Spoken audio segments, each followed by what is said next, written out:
I hid my son from his father for 7 years. Today, his father is the only person who can save his life. A mother made one choice 7 years ago. That choice was to run, to hide, to lie about who her son really was. Today, that lie is killing him. She is sitting in a hospital room. Her 7-year-old son is unconscious on a bed. Machines are keeping him alive. The doctors just told her the truth. He needs a kidney transplant. And his blood type is so rare, only one person in South Korea matches. One person. And that person is the Korean Mafia boss she ran from. The man she never told about their son. The man who is about to discover that she stole 7 years of his life. When he finds out the truth, he won't just save the boy. He's going to own her. This is the story of a desperate mother, a dangerous man, and the price she will pay to keep her child alive. Where are you watching from right now? Her name is Zara. 5 years ago, she packed 2 suitcases, grabbed her baby boy, and flew from Atlanta to Seoul with one promise. She would give him a better life, even if it broke her. It did break her. Zara didn't come from money. She came from a mother who worked double shifts as a nurse, who came home every night smelling like disinfectant and hopelessness. Her father left when she was 3. She has only 3 memories of him, all blurred at the edges. By the time she was old enough to understand what bills were, her mother had already aged 10 years trying to keep them above water. The apartment in Atlanta was small, the kind with thin walls and a landlord who only fixed things after you called 4 times. There was never quite enough money for anything. Zara learned to be grateful for cheap shoes that lasted half a season. She learned to smile when classmates talked about summer vacations. She learned to work. She worked at 14. At 16. She worked through college, picking up extra shifts to pay for her mother's prescriptions. She watched her mother sacrifice everything and still fall short. Zara swore she would do better. For her child, there would be more than overdue notices and shut-off warnings. More than saying maybe next year every time he wanted something small. More than the slow erosion of hope that had carved her mother into a ghost. She believed that hard work would be enough. She was catastrophically wrong about how fate works. Every morning in Seoul, she wakes up in a tiny rooftop apartment that smells like kimchi from the neighbor's unit and cheap detergent from her own laundry. The space is barely bigger than a closet. She boils water in a dented kettle, stirs instant coffee, and counts coins before she buys rice. There is one bedroom, and Min-jae sleeps there. She sleeps on a folded mat in the living room that she rolls up each morning so they have space to move around. The mat leaves marks on her back that take hours to fade. The heating barely works in winter. Last February, she woke up with frost on the inside of the window. The roof leaks when it rains. There's a bucket in the corner that fills steadily if she doesn't empty it. But no one can throw them out as long as she pays. That small stability feels like luxury. She works 6 days a week as an English teacher at King's English Academy, a private hagwon where wealthy families send their children. The pay is perpetually late, 2, sometimes 3 months behind. The hours are long. Classes start at 1 p.m. and run until 9 p.m. 6 days a week. The parents complain that her accent is too American, too raw. They want their children to speak like BBC newscasters, not like a girl from Atlanta whose mother raised her on gospel music and collard greens and determination. She swallows their comments, bows, apologizes for her accent, and she swallows all of it because the academy lets her son, Min-jae, attend for free. He is the only half-black child in the building. Some of the kids stare at his hair, the way it coils where hers used to coil before she learned to manage it into submission. Some ask why his skin is darker, why he looks different, why he doesn't look like real Korean. Sometimes parents pull their children aside and whisper loud enough for Zara to hear. Half-blood. His mother is... as if his existence is something to be discussed in marketplace tones. She smiles, always smiles, and tells her son he's special. She tells him his skin is beautiful. She tells him that being different is the best gift God ever gave him because it means he'll never waste time trying to fit into someone else's mold. At night, when he sleeps, when she's alone on her mat in the living room listening to the couple upstairs fight, she cries. She cries because the world is cruel to beautiful things that don't fit the expected shape. She prays, though she doesn't know if God is listening anymore, that Minjae never learns how many doors will close before he even knocks. How many times people will take one look at his mixed face and make a judgment that will define the interaction. And still, somehow, they are happy. It is a happiness built on fragile things. Determination, maternal love, a woman's willingness to break herself slowly so that her child doesn't have to break all at once. Every morning he walks beside her, his small hand tucked into hers, backpack bouncing against his shoulders. He tells her silly jokes he learned in Korean class. The punchlines don't translate, but she laughs anyway. He corrects her pronunciation when she mangles the tones. He calls her Iama, with a proud little grin that makes something in her chest almost burst. She lives for that grin. It is the evidence that she is doing something right. That all the double shifts and the skipped meals and the nights she cried into her pillow are worth it because he is happy. "Mom," he said last week while they waited for the train, "do you like living here?" She should have lied. She should have said, "Yes, baby, it's a great adventure." Instead, she told him the truth. "I like living here because you're here," she said. "You're what makes anywhere home." He leaned against her leg, satisfied with this answer. On the day everything changes, it starts like any other morning. The sky is clear and cold. Traffic honks below. Delivery trucks beep in reverse. Zara holds his hand as they climb the academy stairs. Other students push past them, richer children with richer backpacks, with drivers waiting downstairs. "Do we have spelling test today?" he asks. "We have reading," she says. "And if you get all the answers right, we're buying chicken on the way home." "Really?" His eyes light up like she just offered him the moon instead of expensive street food they can't actually afford. "Real chicken? Not the cheap kind?" "Real chicken," she confirms. "Half spicy, half sweet. But only if you listen to Teacher Zara and don't talk when I'm talking." He laughs. "You talk too much, Mom." She taps his head lightly with her notebook. "You talk too much, kid." In the classroom, she writes 3 sentences on the board in careful letters. What is your dream? Who do you want to be? Why? The other kids copy them down, pencils scratching. Chalk dust floats in the sunlight coming through the windows. Zara is exhausted, the deep kind of tired that lives in the bones and doesn't wash out no matter how much you sleep. But it's the good kind. The kind that says, "I am doing everything I can." The kind that says, "Today, I showed up." "Okay," she says, turning to face the class. "Who wants to share their dream with us?" Hands shoot up. A little girl in the front row. "Doctor, because I want to help people." A boy in the middle. "Singer, because I like to sing." Another boy. "Soccer player, because my father is soccer player." Then she looks at the back row, where Minjae sits near the window. "Minjae," she says. "Your turn. Stand up." He stands slowly. She notices he's a little pale this morning, paler than usual. His movements are slower, more careful, like his body is heavier than it should be. She frowns and tucks that detail away in the part of her mind that mothers use for worrying. She'll check his temperature later. Maybe he's fighting something small. Kids get viruses all the time in Seoul.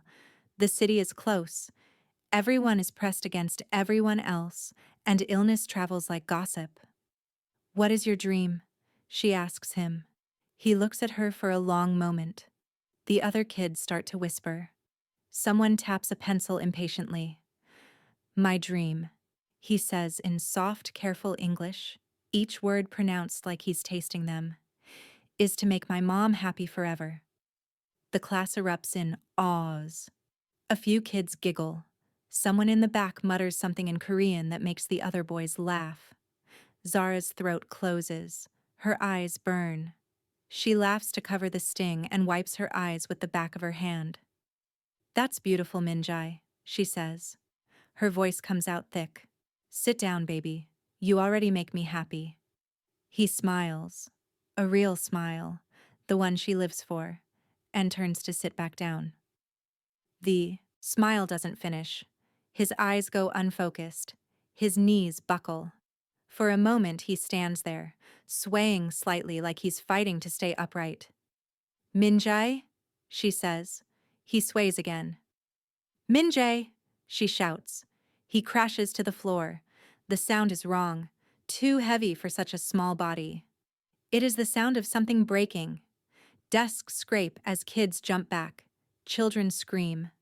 A boy in the front row starts sobbing loudly, not understanding what he's seeing, just knowing it's bad. Zara's heart stops completely. She runs to him, kneels on the cold linoleum. His skin is ice. His lips are tinged blue. When she puts her hand on his chest, she feels his heart struggling like a bird in a cage. Baby, look at me. Minjai, look at mommy. Can you hear me? His eyes flutter. For a moment they focus on her face. Then they roll back. No response. No recognition. Somebody get the director, she yells. Her voice doesn't sound like her own. It sounds like an animal in pain. Call 119, now! Someone call the ambulance right now. For a second, no one moves. The world is suspended. Then the room explodes into motion. A teacher from next door bursts in, phone already dialing. Another teacher takes the other children, ushering them toward the door. A third pushes desks aside, giving space. Zara leans down, ear to her son's chest. His heartbeat is there, but slow, stumbling. Like a runner at the end of a marathon, barely making the finish line. Time fractures. Every shift she ever worked, every night she chose work over rest, every time she told him, we can't go to the doctor this week because mommy doesn't have the money, every time she let him sleep in her bed because the cold in his small room was too much. All of it compresses into one thought. Don't take him. Take anything else, but not him. The ambulance arrives in 7 minutes.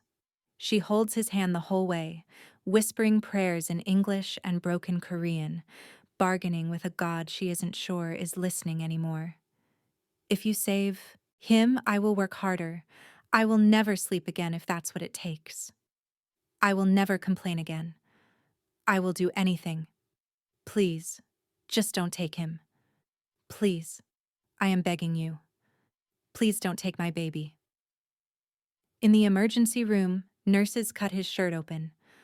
Wires snake across his small chest, creating a map of his failing body. Machines beep. Voices in Korean rattle around her. She understands enough to be frightened. They say emergency dialysis. They say critical. They say wait. A nurse guides her to a plastic chair in the waiting area. Teacher, please sit. We will call you soon. Teacher. Even here, even now, that is what they call her. She sits. Minutes stretch into an hour, then 2 hours. The wall clock's red second hand keeps moving, indifferent, steady, arrogant. It doesn't care that her son is dying. Time has no mercy for mothers. Other people come and go in the waiting area. An old man with a bandaged hand, a young couple holding each other, a woman pacing while talking on her phone. None of them look at Zara. None of them see her falling apart silently in a plastic chair. She pulls out her phone. Her hands shake so badly she can barely unlock it. There are no messages. No one to call. Her mother in Atlanta would take hours to wake up. Her few friends here are casual, people from the academy, parents, English conversation partners. None of them know what to do with real pain. She pulls up a photo of Minjae from last month, his birthday. She'd bought him a cheap cake from the convenience store and a toy robot he'd been talking about. He's smiling in the photo, holding up the robot, happy in a way that suggests he has no idea how close he is to tragedy. She looks at his smile and thinks, I should have noticed. I should have seen the signs. The guilt hits first. She sees the days over the past month when he said, "My legs hurt," and she told him to walk it off because she had extra classes and they needed the money.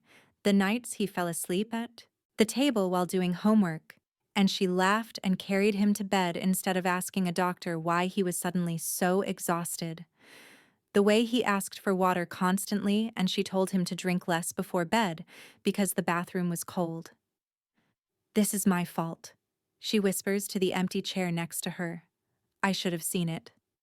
The anger comes next, hot and sharp and blinding. "You did this too," she whispers, though she doesn't know who she's talking to. To God? To fate? To the man whose name she hasn't said in 7 years? You knew. You watched us starve, watched us freeze, watched him get sick from living in a building with no heat. And you did nothing. Her nails dig into her palms hard enough to draw blood. For one dark, ugly moment, she thinks, if I do nothing, if I never find him, if I let my pride keep me away, he will have to live, knowing his son died because he waited. Maybe he deserves that. The thought is poison. It tastes like ash on her tongue. Her mind flashes back to the classroom. Minjae standing up, his careful English, his dream to make his mom happy. I can hate his father, she tells herself. I can hate him with every cell in my body, but I don't get to choose death for my child because of my own pride. She wipes her face with shaking hands. She stands up. When a doctor finally appears, his expression is too calm, too practiced. Zara has learned in this last hour that doctors use calm like armor. "Mother of Kim Minjae?" he says. She jumps to her feet. Her legs are unsteady. "Yes, I'm his mom. Is he okay? What happened? He's never fainted like that before. He just gets tired sometimes. Please," the doctor says gently. "Come with me." She follows him to a small family room. Everything is exactly as she expected. Low table, tissue box, the specific emptiness designed to contain bad news. The doctor sits. She sits. The distance between them feels like miles. "Your son's kidneys are failing," he says in careful English, his Korean accent thick, but his words precise.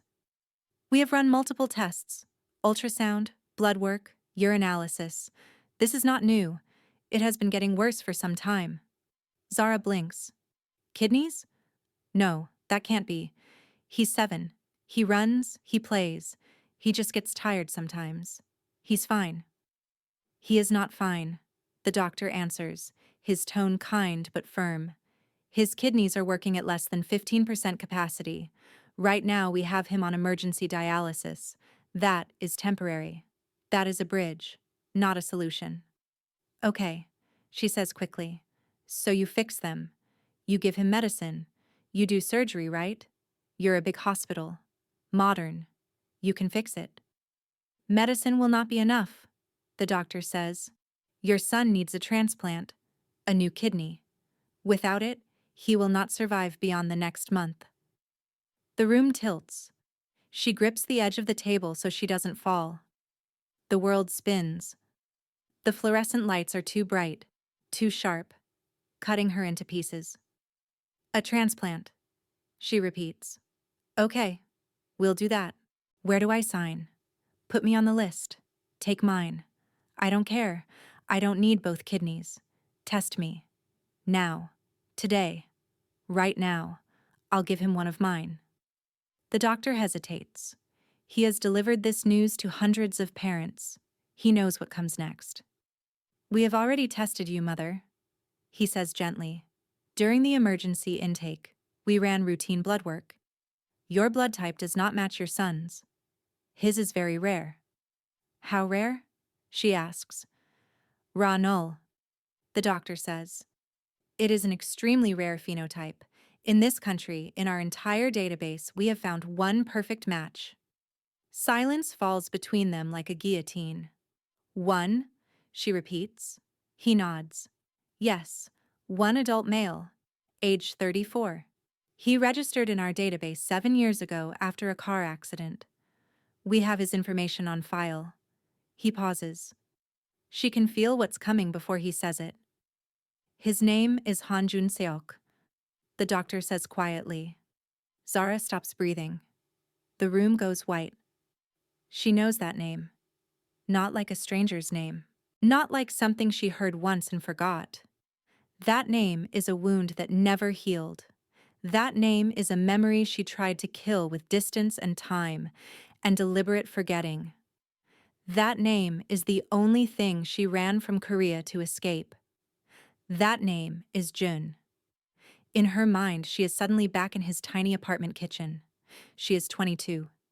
He is slicing fruit, mango, the kind from Thailand that costs too much. He sprinkles salt on it and offers her a slice. Try it, he says. Sweet is sweeter next to bitter. She laughs. She is so happy she could burst. She doesn't know yet that he is dangerous. She doesn't know that the smile that makes her forget her own name is attached to a man who breaks people. She doesn't know she is in love with someone who will either own her or destroy her, and she's not sure there's a difference. The doctor is still talking. We have tried to contact him with the information we have on record, he says. The phone number is disconnected. The address where he lived is no longer valid. Our coordinator has been searching for alternatives, but so far we have had no success. There may be other donors, but the search will take time. Time your son does not have. Her voice comes out as a whisper. You're sure? You're absolutely sure it's him? We are certain of the match, the doctor says carefully. We are not certain of his current location or his willingness to help.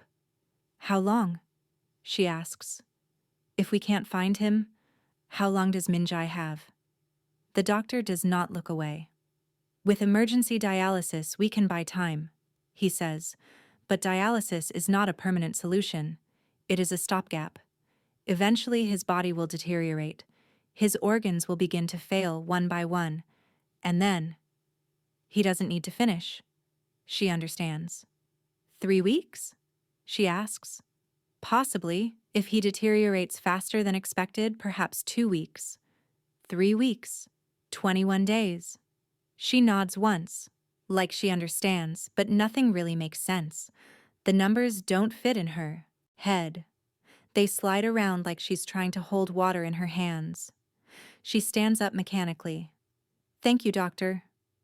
In the hallway outside, she leans against the wall and slides down until the cold floor catches her body. She sits there in the middle of a hospital corridor, a teacher in a cheap dress, and she doesn't cry at first. There is a moment where she is too empty to cry. Then the first tear falls, and it's like a dam breaks inside her. She sobs silently, her body shaking, one hand over her mouth so no one hears. She sobs like her heart is breaking. She sobs like her child is already dead. Why him? She whispers. Why him? There are thousands of men in this country, tens of thousands, millions in the world. Why did it have to be that one? The one man whose name she never wanted to say again. The one man she built a fortress of silence around.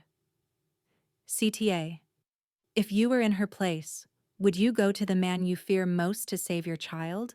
Comment below. 7 years ago, when she met him, Zara didn't know who he really was.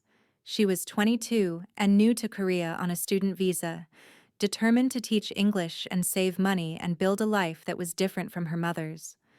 She worked part-time at a tutoring center during the day and cleaned a bar in Itaewon at night.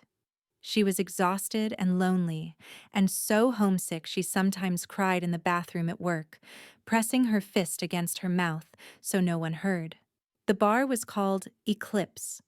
It was one of those places where businessmen drank expensive whiskey they wrote off as client entertainment on company cards.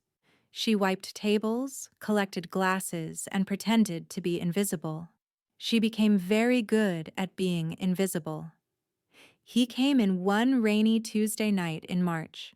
She remembers because the rain was loud on the windows, and everything smelled like wet pavement and electricity. He was wearing a black suit, no tie. His hair fell over his forehead.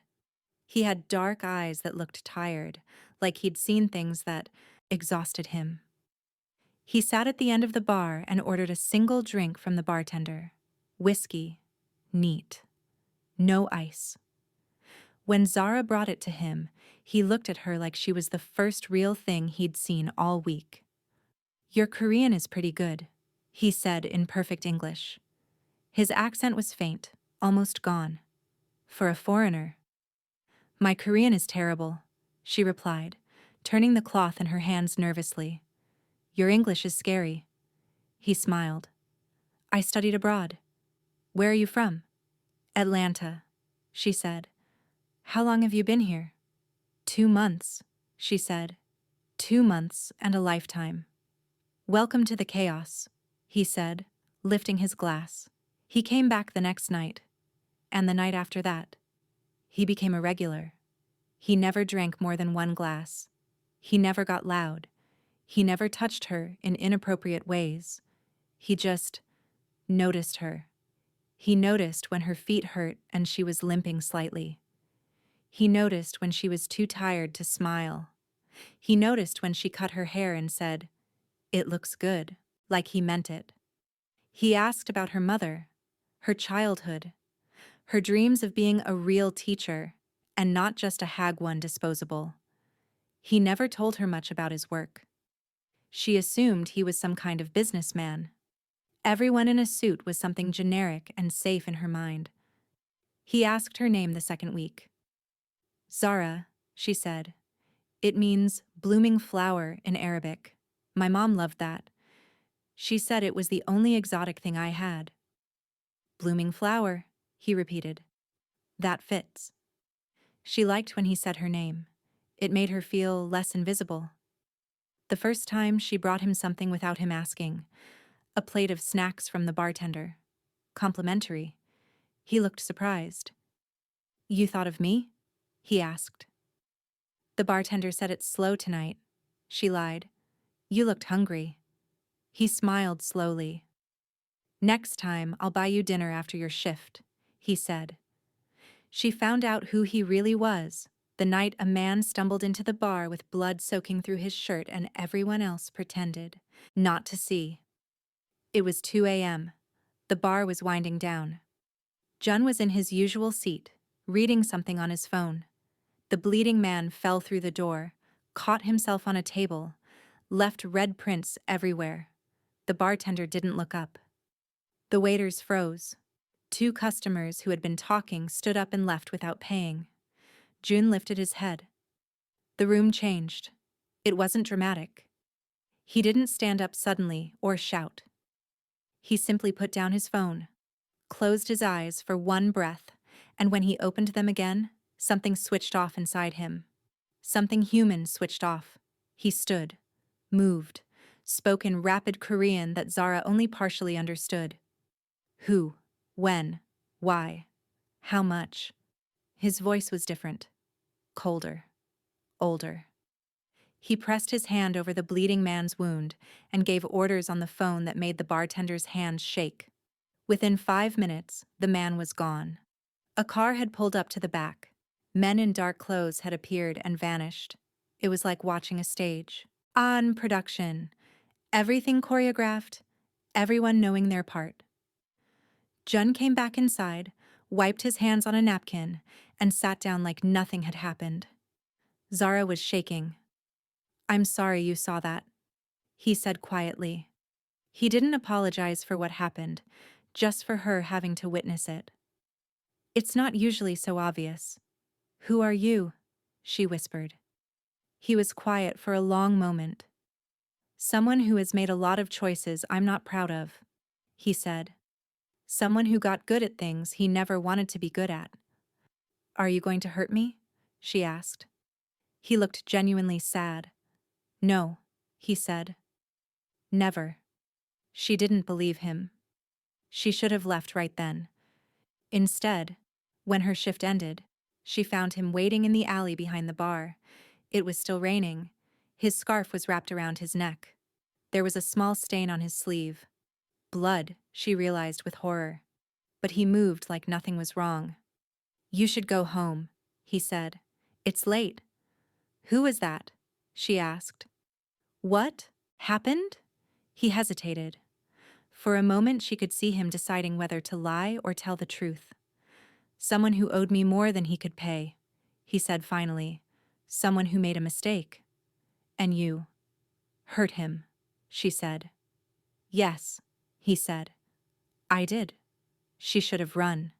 Instead, when he stepped closer, smelling like smoke and rain and something dark she couldn't name, and cupped her cheek, she leaned in. He kissed her like she was something fragile and rare. Like the world had been loud for years and she was finally silence. She kissed him back. He was the first man to notice she didn't own gloves and buy them for her. Real leather ones from an expensive shop that she knew cost a month's grocery money. When she tried to refuse, he said, Your hands matter. Protect them.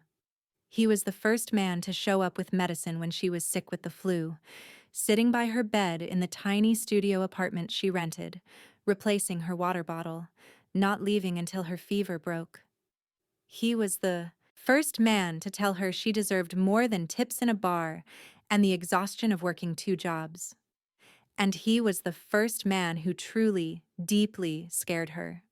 Not because he was violent. He never raised his voice around her, never grabbed her roughly, never made her flinch. He scared her because of what he was capable of, because she knew that the gentle hands that touched her face were attached to a man who could destroy people without blinking. When she found out she was pregnant, she stared at the test for 10 full minutes in a bathroom stall at the tutoring center, her hands shaking so badly she could barely hold it. Joy, terror, love, fear, all tangled together like a knot she couldn't untie. She wanted to tell him. She wanted to see his face. She wanted to believe that he would want this the way she wanted it. Then she saw a news segment on TV while waiting in a coffee shop. Grainy video footage. A blurred face. But she knew the walk. She knew the slope of those shoulders. The caption said, Alleged gang leader Han Jun-seok under investigation for organized crime, racketeering, and assault. She recognized his walk, the casual roll of his shoulders, the way he moved through the world like nothing could hurt him because he was the one doing the hurting. She sat there with her untouched coffee getting cold, watching the police describe the things he'd done, and everything crystallized. He hadn't told her he was in the Mafia. He'd told her he was dangerous, but she hadn't understood the scope. She hadn't understood that dangerous meant connected to violence, meant children around him grow up in fear, meant police raids, meant blood money. That night she couldn't sleep. She lay in her small bed and thought about the baby growing inside her. A daughter, she thought. Please let it be a daughter. A son would inherit his father's world. The next morning she packed a suitcase. Jeans, shirts, her important documents. She took out all the money she'd saved, nearly $2,000, money she'd been saving for a visa extension. She wrote a note. I'm sorry, I have to go. She didn't explain. She didn't say, I'm pregnant, or I can't live in your world, or I'm scared. The explanation would have opened a door he would never let her close. She left the note on his pillow and took the morning taxi to the airport. She flew back to Atlanta and had her son alone in a hospital room, her mother holding one hand while the nurse held the other. When the doctor placed Minjae in her arms, so small, So perfect, so completely dependent, she made a promise. You will never know that world. You will grow up safe. She named him Minjai because it meant a son full of grace, but also because the first two characters were from Jun's name, and she couldn't quite let go of the life she'd left. As long as their son's name carried a piece of his father, she wasn't completely erasing him. Some part of her still loved him. She told her mother he was a one-night stand. She told her few friends here the same lie. She built a wall of silence around his existence so complete that some days she could almost believe he'd been a dream. A beautiful, dangerous dream. When the guilt got too loud, and it got loud, she told herself, he would have dragged me deeper into his world. I saved my child. I did the right thing. Now that lie is killing him. Twist number 1. She believes she escaped June. She will learn he has been following her life since the moment she disappeared. Zara wipes her face and goes back into the ICU.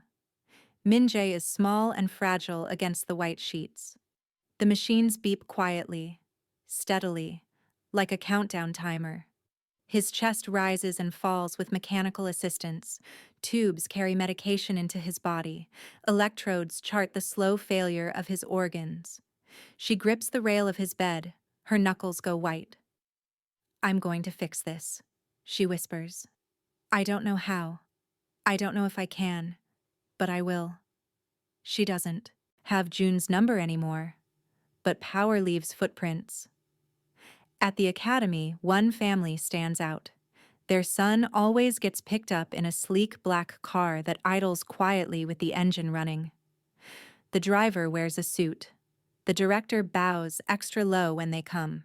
Teachers whisper chaebol under their breath, which means the super rich families who basically own Korea. Their surname is Han. That afternoon, while Min-jae lies in the ICU and the machines keep him alive and the minutes tick forward with no mercy, Zara forces herself to go in to work. Her body is on autopilot. She walks to the classroom, takes attendance, teaches a lesson about present tense that she will not remember. The other teachers ask how her son is. She answers fine and tries not to cry at her desk during break. When classes end at 9 p.m., she waits at the gate. The black car rolls up exactly on time. 9:15 p.m. Precise. Efficient. A woman steps out of the back seat. She is in her mid-40s, maybe, with the kind of face that has never been exposed to sun without proper protection. Her coat is beige and perfectly tailored. Her sunglasses are on even though it's night. She walks like every step is on a red carpet that exists only in her mind. Mrs. Han, Zara says, bowing. Can I speak with you for a moment? The woman looks mildly annoyed at the interruption, then curious. There's something in her expression that suggests she doesn't get approached often. Teacher Zara, she says. Not a question. She knows Zara's name. I heard there was an incident this morning at the academy. I hope it was not in my son's class. It was my son, Zara says. Her voice comes out steadier than she feels. He collapsed this morning. He's in the hospital now. A flicker passes through Mrs. Han's eyes. Not sympathy, exactly. Interest. The kind of interest a chess player has when someone makes an unexpected move. I'm very sorry, she says. That must be very difficult for you. Can I ask you something personal? Zara blurts. If it is about tuition or grades. It's not about money, Zara says quickly. It's about your husband, or your husband's family. Does your family know someone named Han Jun-seok? The air changes temperature. Mrs. Han stares at her behind the dark lenses for so long that Zara thinks she won't answer. How old is your son? Mrs. Han asks finally. 7, Zara says. And how long have you been in Korea? 5 years, Zara says. Mrs. Han's expression shifts. She seems to be solving a math problem in her head, and she doesn't like the answer. My husband's cousin is named Jun-seok, she says slowly. He is not approachable. He is not someone you find through polite asking. He is someone who decides when and where he appears. If people like you are looking for him, then he has decided that you matter somehow. The hospital found him in their donor database, Zara says. They can't reach him. My son needs. I don't know how to explain. My son is sick. Very sick. And your cousin-in-law is the only person in this country whose blood matches his, the only person who can save him. Mrs. Han studies her for a long moment. Zara can see her recalculating, reassessing, reassigning value. When did you come to Korea? Mrs. Han asks. 5 years ago. I already said. You said 5 years. But when exactly? 2021. January. Why does it matter? Mrs. Han presses her lips together. My husband's cousin came back to Korea about 7 years ago, she says slowly. Before that, there was a distraction. A foreign woman. American. Very beautiful, I am told. He was obsessed. She disappeared one day without explanation. He looked for her for years. I heard he hired private investigators, but she had vanished completely. Zara's heart stops. My husband's cousin has many accomplishments, Mrs. Han continues. He has made a great deal of money. He has power. But there is one thing he failed at. One woman who got away. It has made him strange over the years. Dangerous in ways that are unpredictable. What are you saying? Zara whispers. Mrs. Han takes out a card from her purse. She flips it over and writes an address on the back in expensive pen. She holds it out. If you really need him, she says, go to this address after midnight. Do not say his name on the street. Do not bring your son. Do not wear anything you are afraid to ruin. Do not tell anyone where you are going. Zara's fingers shake as she takes the card. Will he be there? She asks. If he wants to be, Mrs. Han says. Men like him only appear when it entertains them, or when they want to be found. She puts her sunglasses back on, obscuring her eyes completely. Good luck, teacher, she says. You're going to need it. And teacher? Whatever you think you're walking into, it's probably worse. CTA. Would you walk into a Mafia den alone at midnight if it was the only way to save your child? Tell me in the comments what you would do. That night, Zara stays at the AE hospital until visiting hours end. She sits beside Min Jae's bed and watches him sleep. She counts his breaths. When they get too slow, her chest tightens. When they speed up, she worries about pain. She kisses his forehead and whispers, Mommy's going to fix this, whatever it costs. At 11:30 p.m., she stands in the hospital bathroom and stares at herself in the mirror. Her eyes are red and swollen from crying. Her hair is frizzing out of the bun she shoved it into in desperation. She looks like exactly what she is. A broke foreign teacher who hasn't slept properly in 36 hours and is about to walk into a world that could swallow her whole. She takes a breath. She centers herself. She tells herself the thing mothers tell themselves. You have done hard things before. You left your country for your son. You worked 3 jobs. You survived on nothing. You can do this. She doesn't have anything fancy to wear.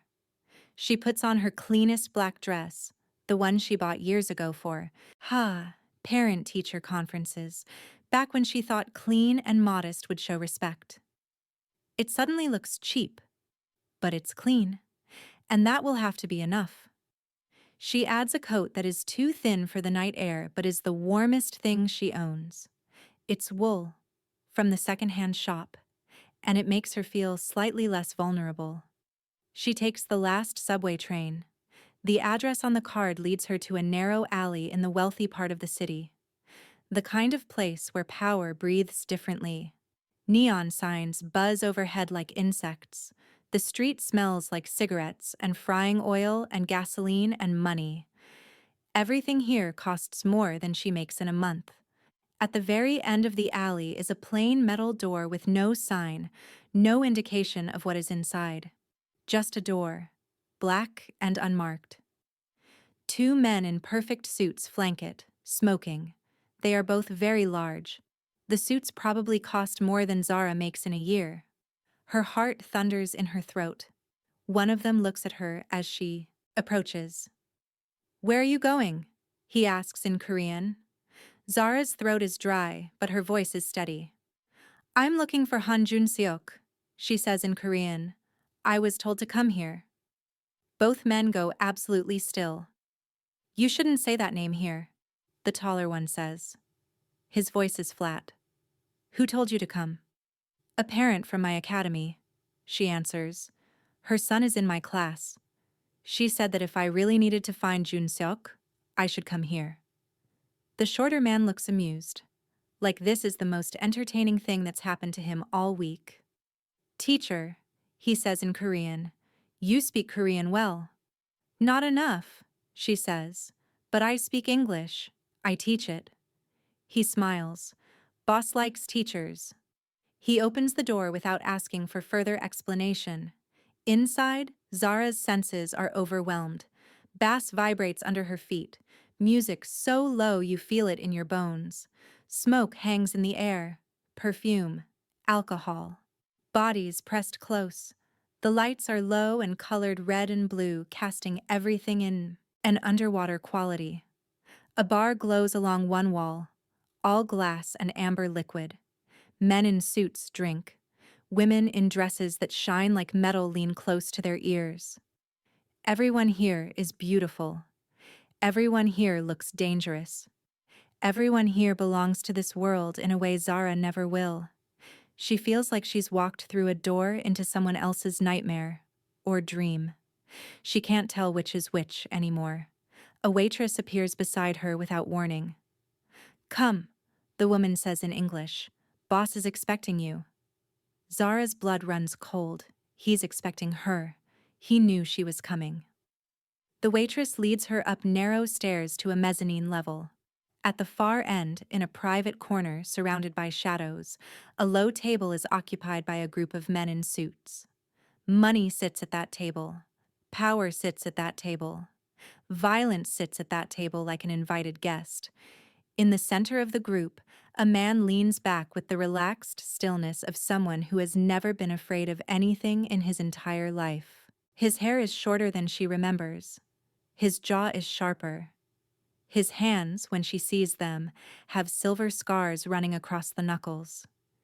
His eyes are colder than she remembers, more shuttered, like 7 years of running this criminal enterprise has locked away the soft parts.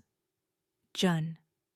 For a heartbeat, she is suddenly back in his tiny apartment in Seoul, the one with the view of the alley below. She is 22. He is slicing fruit, mango from Thailand. He sprinkles salt on it and offers her a slice. "Try it," he says. "Sweet is sweeter next to bitter." She loves him so much in that moment that she thinks she might die from it. The memory shatters. The waitress leans down and whispers in his ear. He lifts his head. His gaze finds her instantly, like it's been anchored to the entrance all night waiting for her to appear. Like he knew she would come eventually, because he has always known everything about her. He sits for a moment longer, showing the men around him that he is still in control. Then he rises, unhurried, each movement deliberate and graceful. Conversations around him die. The men at the table fall silent. The entire mezzanine feels the shift in atmosphere. He walks toward her, slow and measured, each step a statement. "This is my world. I own everything here. I own the air." He stops just in front of her. She can smell his cologne, exactly the same brand he wore 7 years ago. She remembers because she bought him a bottle once as a gift. It cost a month of tips. For a moment, neither of them speaks. "Zara," he says finally, in English.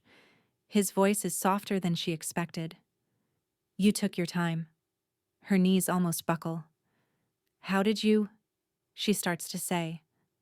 You think I didn't know you were in my city? His tone is calm, almost amused.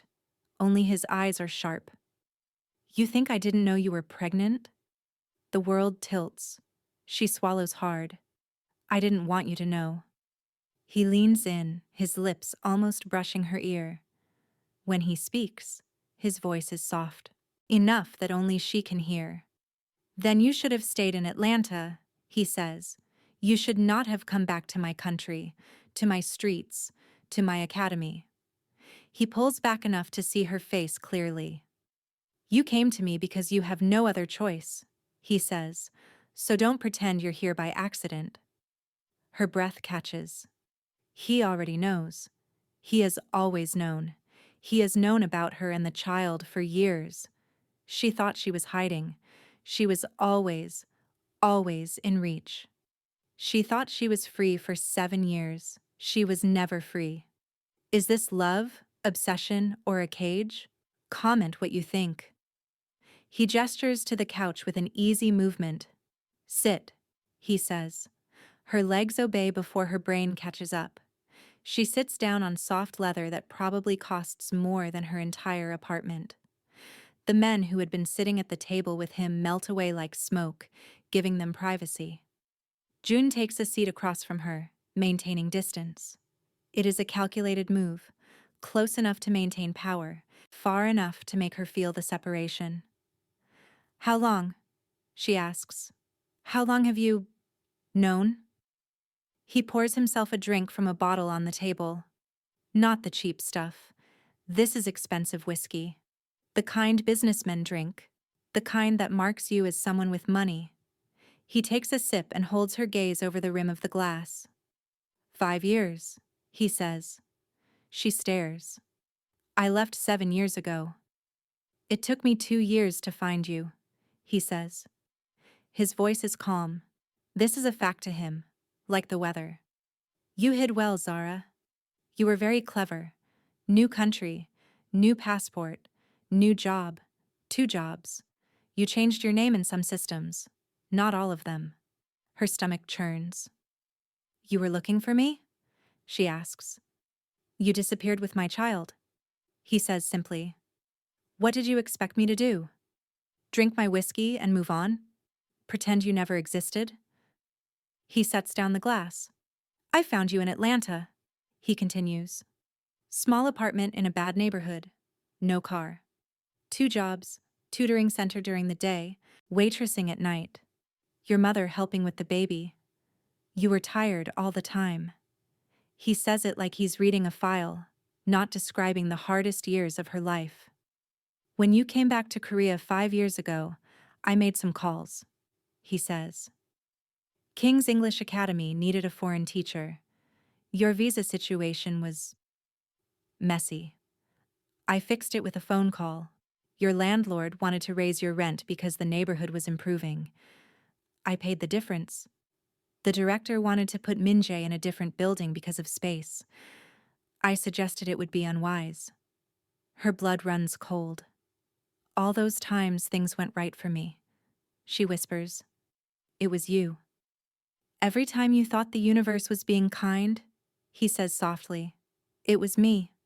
Every time you thought luck had finally turned in your favor, it was my hand on the scales. She feels stripped bare, exposed. Why didn't you just come? She demands. If you knew, if you were paying, why didn't you show your face? Why didn't you meet your son? He studies her for a long moment. She can see him deciding whether to lie or tell the truth. Because you chose to run, he says. You chose to lie. You decided I didn't deserve to know about him. I wanted to see how long you could live with that choice, whether you would ever tell me the truth on your own. So I was some kind of experiment? She asks bitterly. You were testing me like I was a lab rat? You were a test, he says, for your own character. I wanted to see what kind of mother you were, whether you would struggle honestly or whether you would disappear again. She laughs once, a broken, horrified sound. You watched us starve. You watched us take buses in the snow. You watched your son get sicker, and you stayed in the shadows because you wanted to see what I would do? His jaw tightens. I watched, because if I came too soon, I would have dragged you back whether you wanted it or not, he says quietly. And I didn't want you to love me because you were scared. I wanted you to choose me. For a moment, she can see it in his eyes, the crack in the armor, the pain underneath. Then it's gone. Now, he says, tell me why you're here at midnight in my club, walking into my world that you swore you'd never enter again. She forces the words out. They taste like poison. Minjae collapsed this morning at school. Full kidney failure. He needs a transplant. Your blood type is the only match in all of Korea. He doesn't flinch. I know, he says. You know? She repeats. The hospital called my office 2 hours after they admitted him, he says. Their coordinator begged. She said the case was critical. I gave no answer. Rage explodes in her chest like a bomb. You knew, she shouts. Her voice cracks. You knew he was dying and you did nothing?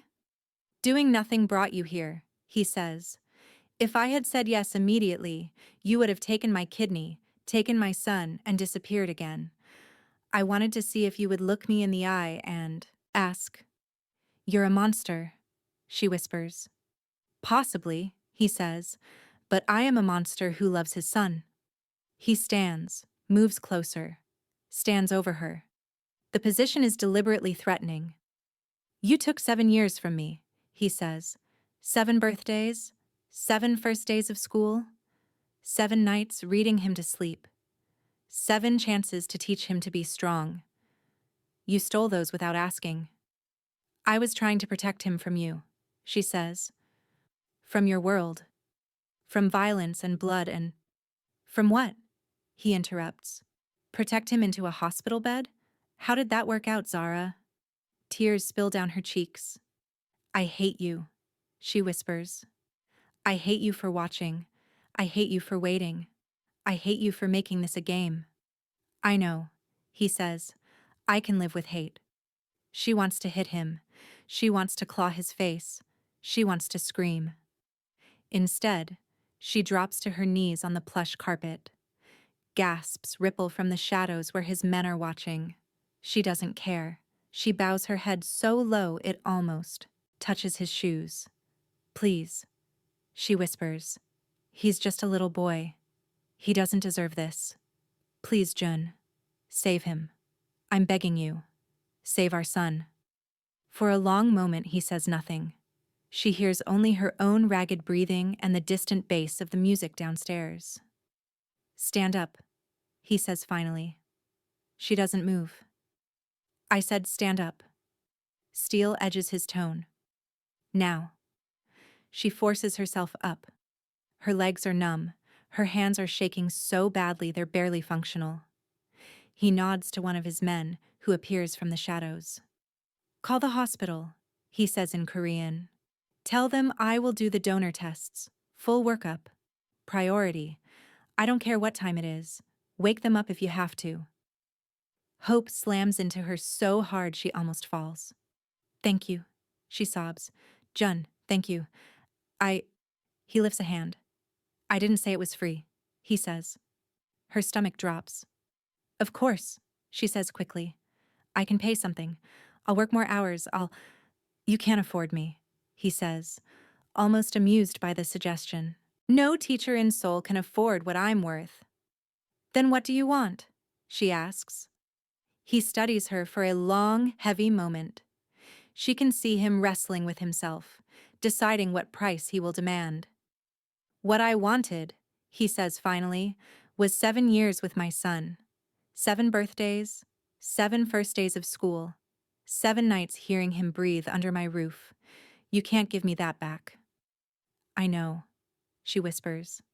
But you can give me something else, he says. Her voice is barely audible. What? He steps closer, so close she can feel the heat of him. You will marry me, he says. The world stops. What? She breathes. You heard me? He says calmly. You will be my wife. Legal, public, complete. You will move into my home. You will follow my rules. You will stand beside me when I need you there. You will be the mother of my heir in front of everyone, for 1 year. 1 year, she repeats, numb. After that, if you still want to leave, we will discuss it, he says. But for 1 year, you will not run. You will not lie. You will not disappear with my son. You will be mine.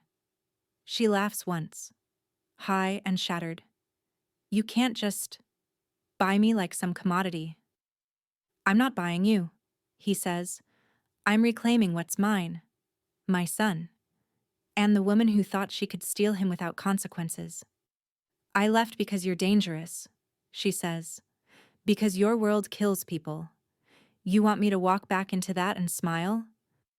I want you to walk back into it alive with a living child, he says quietly.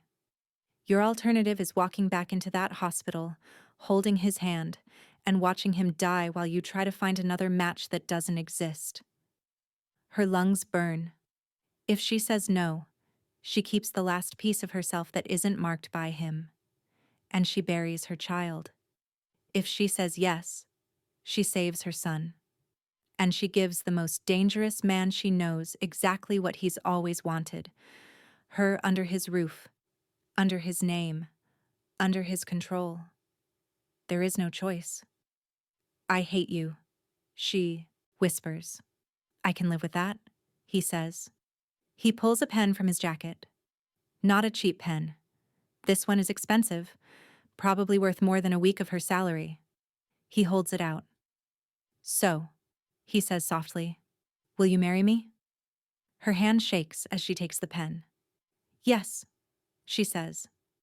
I'll marry you. Twist number 2. He's been silently controlling her life the entire time. She was never free. She was always his. She agrees to marry him. She has no idea how far his obsession goes, or what the true cost of 1 year will be. Would you marry a mafia boss for 1 year if it was the only way to save your child? Be honest in the comments. The marriage happens the same night. It is not a wedding. No white dress. No music. No flowers. No family. No friends. Just a quiet government official who works late. Jun apparently has people on payroll for exactly this kind of situation in a back office above the club. 2 of Jun's men stand as witnesses, their faces blank, their eyes seeing and remembering everything. The paperwork is already filled out. Jun only needs her signature. She reads through it. The Korean is dense, full of legal terminology that moves too fast for her tired brain. She catches words like wife, husband, legal union, 1 year, dissolution. It's a legal marriage, Jun says, not a trick. It's binding in every way that matters until we dissolve it. How do I know you won't keep me here? She asks. You don't, he says simply. You're trusting me. For the first time, you're choosing to trust me. She signs her name on the line. Her signature shakes so badly it's barely legible. Jun signs smoothly. He has signed 1,000 contracts. This one is just ink confirming what he already believes in the deepest part of himself. She will be his. Finally, after 7 years of waiting. When he slides the ring onto her finger, it feels heavy enough to break bone. The band is white gold. There's a simple diamond. Not ostentatious, just elegant. It catches the light. Congratulations, he says quietly. His voice is different, softer, almost tender. Mrs. Han. She looks at her hand, at the ring that marks her as belonging to him, and feels nothing like a bride. More like a prisoner who has just agreed to her own sentence. The next morning at the hospital, the surgeon's tone is cautiously upbeat. Mr. Han has agreed to be tested, he says. His blood type is a perfect match for your son. If all other markers check out, and I expect they will, we can schedule surgery within the week. Zara holds Minjai's hand. It's so small, so fragile. Did you hear that, baby? She whispers. You're getting a new kidney. The doctor is going to help you feel better. He blinks up at her, eyes glassy from the medication. Will it hurt? He asks. Only a little, she says.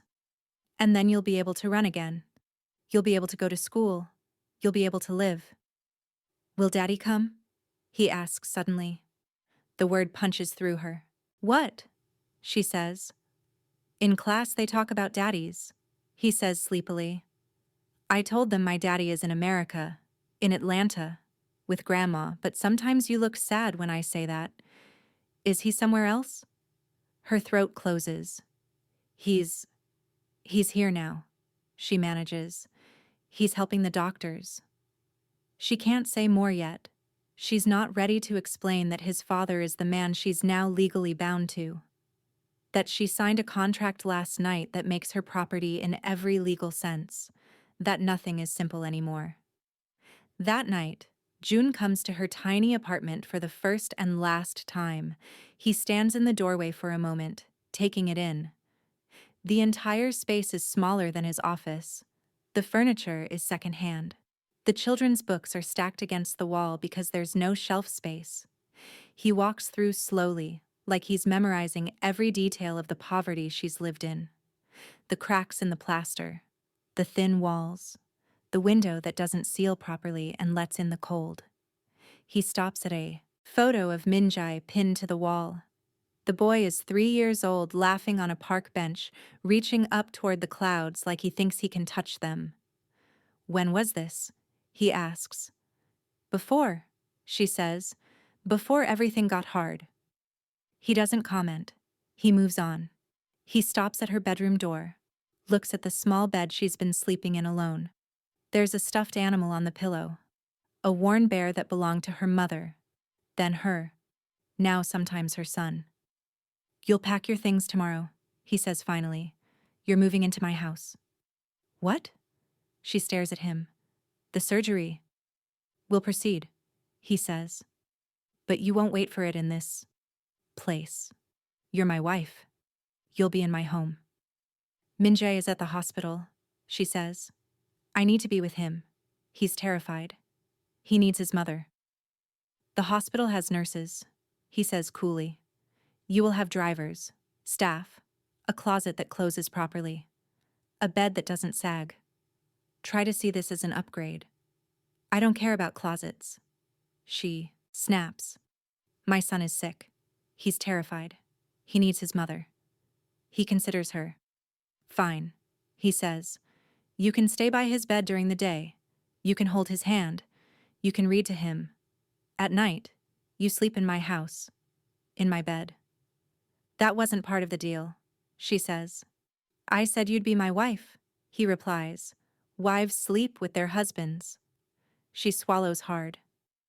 Is this about my son or is this about revenge? Yes, he says simply. It is about both. She should argue more. She should stand up and refuse. But the memory of the doctor saying 3 weeks presses down like a hand around her throat.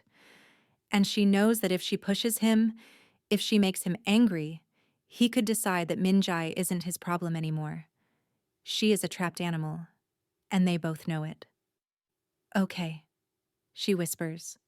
He nods, satisfied. 2 days before surgery, one of June's lieutenants calls Zara to his office. The office is on the top floor of a glass tower that looks down over Seoul like a god surveying its kingdom. The view is incredible. Millions of lights, millions of people, millions of lives happening in the dark. It makes her feel infinitesimal. Jun stands at the window, hands in his pockets, looking out at the city. The surgery is in 3 days, he says. He doesn't turn around. I know, she says. Her voice echoes in the too big room. Do you understand what that means? He asks. It means my son gets to live. It means, he corrects, I let the whole country know I have something I care about. Someone. That is not good for me. He turns away from the window and faces her directly. In my world, he says, the man with nothing to lose is untouchable. The man with a family is a target. The man willing to sacrifice his own kidney for his son is a man with a weakness. And weakness in my world is death. Then why do it? She demands. Why not walk away now and go back to your safe, empty world? Because he's my son, he says. Like it's the only answer that ever mattered. He moves to his desk and opens a drawer. And because of you, he adds, quieter. You waited 5 years to help me, she says. Forgive me if I don't swoon. He gives a humorless smile. Do you want to know something pathetic? He asks. I had your number the whole time. I had a drawer full of unsent messages. He takes out an old phone. The screen is cracked. The edges are worn. He opens it and the screen lights up. Draft after draft after draft. I heard you left. Come back. We'll fix it. If you're scared of my world, I'll build you a different one. I'm not good at this, but I'll try. Just don't run. I miss you so much, it's killing me. Marry me. I know you don't love me, but marry me anyway. Our son is going to be beautiful. Like you. I know, because I know you. Come back to me. I never sent them, he says. Because if you rejected me again, I wasn't sure what I'd do. And I couldn't afford to lose control. She stares at the screen, at years of unsent confessions. For a moment, the image of him sitting alone at this enormous desk, typing and deleting messages, cracks something in her. Then she remembers Minjae hooked up to machines while Jun played tests with her life.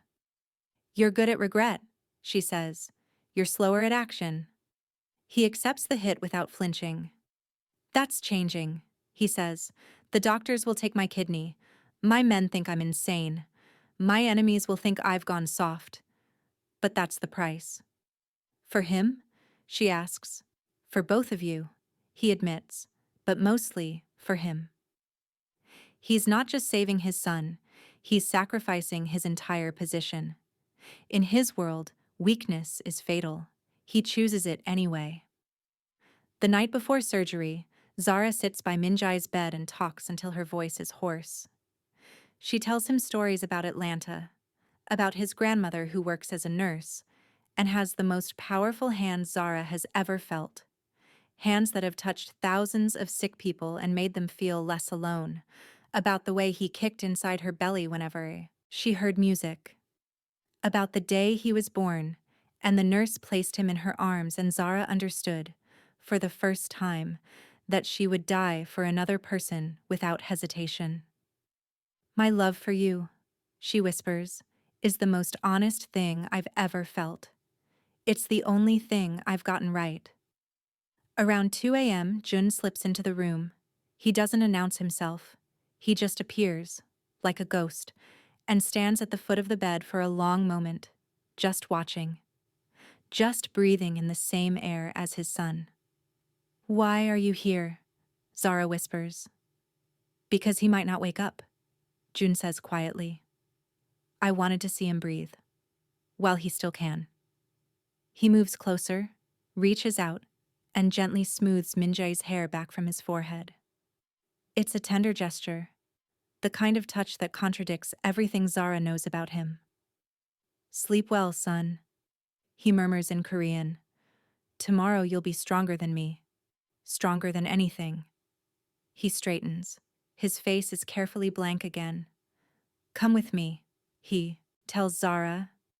In the hallway, he leans back against the wall. His shoulders are tense. For the first time, she sees him look genuinely afraid. If something goes wrong, he says quietly, remember that I finally did something right. Nothing is going wrong, she says. We didn't come this far for it to end on a table. You still talk like a teacher, he says, almost smiling, telling the universe it's not allowed to fail you. In this case, she says, I'm not asking, I'm telling. He closes his eyes for a moment. When he opens them, there's something different in them, something that looks almost like hope. The surgery takes 6 hours. Zara paces the waiting room, unable to sit, unable to stand still, trapped in a loop of terror and desperation. She checks her watch every 30 seconds. She prays to a god she doesn't believe in anymore. She makes promises to the universe, to fate, to anyone listening, if they'll just let her son live. Jun sits in the corner, newspaper open on his lap, eyes never moving across the page. He hasn't moved in 2 hours, but his hand is clenched, and she can see the knuckles are white. When the surgeon finally appears, both of them surge to their feet. The transplant was successful, the doctor says. The kidney is functioning well. There will be a period of adjustment. He'll need medication to prevent rejection. But for now, both donor and recipient are stable. We'll monitor closely, but the initial signs are very positive. Zara's knees almost give out. Jun looks down, exhales once, slow and controlled, like a man releasing a breath he's been holding for 7 years. Then the mask clicks back into place. "When can we see him?" Zara asks. "In about 30 minutes, the doctor says, when he wakes up in recovery." They stand at the glass, watching Minjai be wheeled into the recovery room. He looks so small on the bed, so pale. There are stitches along his side where the new kidney sits inside him, the new kidney that came from his father's body. "He looks small," June says quietly. "He is small," she replies. "You missed it." He doesn't argue. For the first time, they feel like they could be a family. But Zara realizes that when the year ends, leaving won't be as simple as she hoped. When Minjai wakes up, the first thing he sees is the blurry outline of his mother's face. "Mom?" he croaks. His voice is rough from the anesthesia. "I'm here," she says, voice breaking. "I'm right here, baby." Did they fix me?" he asks. "They fixed you," she says. "You're going to run again. You're going to chase butterflies in the garden. You're going to ask 1,000 questions and drive me crazy." He gives a tiny smile. His eyes close again. Then his gaze slides to the man at the end of the bed. "Who's that?" he whispers. Zara's heart pounds. This is it. This is the moment everything becomes real. "That," she says slowly, "is someone very important." June steps forward. "Hey," he says softly in Korean. "I'm Yoon-seok. Are you Mom's boss?" Minjai asks weakly. June swallows. She can see him wrestling with the right words. "Something like that," he says. "I'm also your father." The word lands heavy in the quiet room. "My father is in America," Minjai says, but his voice is uncertain now. "Mom said..." "I lied," Zara says immediately. Her voice is steady, honest. "I was trying to protect you. I was wrong. This is your dad. He helped the doctors fix you. He gave you a piece of himself so you could live." June looks startled by her bluntness. Minjai studies him for a long moment. The medication makes his thoughts slow, but he's studying this man like he's trying to memorize him. Then the boy holds out his small hand. "Thank you," he says, "for fixing my kidneys." Jun takes his hand carefully, like it's the most fragile thing he's ever touched. For a heartbeat, it looks like his whole body trembles. "You're welcome," he says softly. "You're very strong. Stronger than your mother." "Everyone is stronger than Mom," Minjai says. "She cries when I get a B." Zara gasps. "I cry because I love you, you little traitor." June actually laughs. A real laugh. It echoes in the small hospital room and sounds like something breaking open, something hard and sealed cracking to show the soft inside. For a moment, all three of them exist in a fragile bubble. No mafia, no debts, no contracts. Just a tired father, an exhausted mother, and a boy who is alive. Later, when Minjai sleeps, Zara and June stand in the hospital hallway. "You kept your side of the deal," she says. "You saved him." "Yes." "When the year is over," she says quietly, Will you really let us go? He studies her. Do you want to go? He asks. She opens her mouth to say yes. That's what she should say. Obviously, yes. She should run the moment she can. What comes out is, I want him safe. I want him loved. I want him to grow up without fear. Then don't make promises you can't keep, June says. Out there. Someone will always want to hurt him to hurt me. In my house, under my name, no one touches him. You can't keep him in a cage, she says. I can make the cage big enough he doesn't see the bars, he replies. You still think like a criminal, she says. I am a criminal, he answers. I'm also a father now. I'll learn how to be both. He takes her hand. You are my wife, he adds. Whether it started as a deal or not, it's real now. I don't know how to forgive you, she says. I don't need forgiveness, he says. I need time. He laces their fingers together.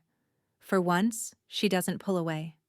Inside the room, Min-jae mumbles in his sleep.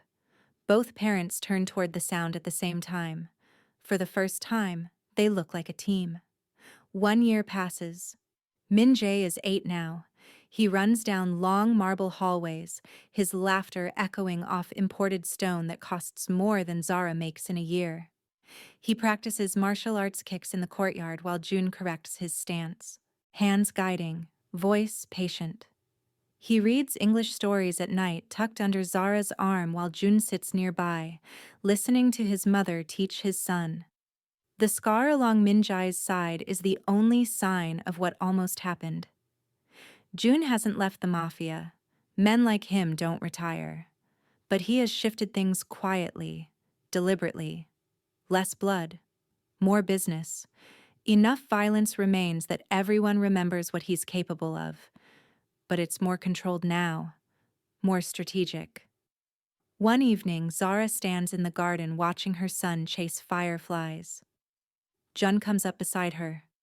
He's in a simple shirt, sleeves rolled up, revealing the scars on his knuckles from years of fighting. The year is over, he says. She doesn't answer. You are free, if you want to be, he says, voice even.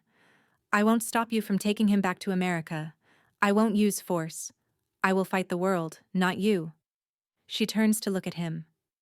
Is that what you want? She asks. For us to leave? He hesitates. For once, the answer is not smooth. He has to actually think about it. I want whatever keeps you here, he says at last. I want him safe. I want him to know me. But I want you to choose to stay, not stay because you're trapped. Even if I stay because I'm scared to leave? She asks. Even if I stay because my life is too complicated now to start over? Even if I don't know what I feel for you? He huffs out a single breath, almost a laugh. Zara, I've built empires on weaker motives than fear, he says. I'll take what I can get. I'll take fear. I'll take obligation. I'll take a woman who hates me half the time and doesn't understand the other half. I'll take whatever you're willing to give. She studies his face. The same sharp lines. New, softer shadows around the eyes from a year of fatherhood. I don't know what I feel, she admits. Some days I hate you. Some days I can't breathe when you walk into a room. Some days I watch you with our son and I think, maybe you're not just a monster. Maybe you're someone trying to become human. And today? He asks quietly. What do you feel today? Today I look at our son, she says, and I think, maybe he deserves to see us both try. Maybe this broken thing we've built together is better than nothing. Maybe 1 more year won't destroy me. He closes his eyes for a second, like the words hit harder than a bullet. Good, he says roughly. We'll start there. He pulls her in. In the distance, Min-jae's laughter rings through the evening air. It is the sound of a child who should have died, but didn't. The sound of a mother's sacrifice rewarded. The sound of a man's obsession transformed into protection. The sound of a lie that almost destroyed 3 lives, and a choice that rebuilt them into something new, not perfect, not untainted, but real. It is the sound of a family born out of desperation, learning how to live on purpose. This is the price she paid.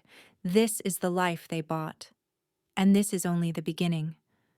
If you want to know, what happens when Zara's past and June's enemies collide with this fragile family, make sure you're subscribed. The next story will break you, and maybe remake you again. Tell me in the comments if you think their marriage will survive the real world closing in.